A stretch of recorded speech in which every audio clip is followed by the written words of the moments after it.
Welcome to the Rim Break Rodeo. We hope this video helps. In this video, I will show you how to make delicious focaccia bread at home. To begin, gathering your ingredients is key. You'll need 4 cups of all-purpose flour, 2 teaspoons of active dry yeast, 1½ cups of warm water, 2 tablespoons of olive oil, and 1 teaspoon of salt. Ensure your water is between 105 and 115 degrees Fahrenheit. This temperature is crucial for activating the yeast properly, setting the foundation for a perfect rise.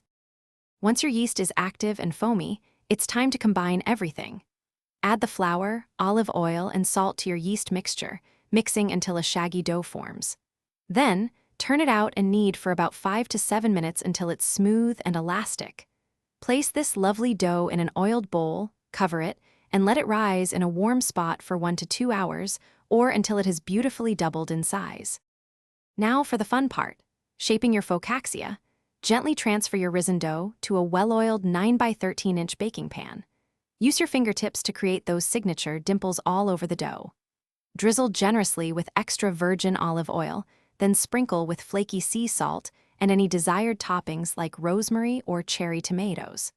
Cover the pan again and let it undergo a second rise for 30 to 45 minutes, allowing the flavors to meld. Finally, it's time to bake your masterpiece.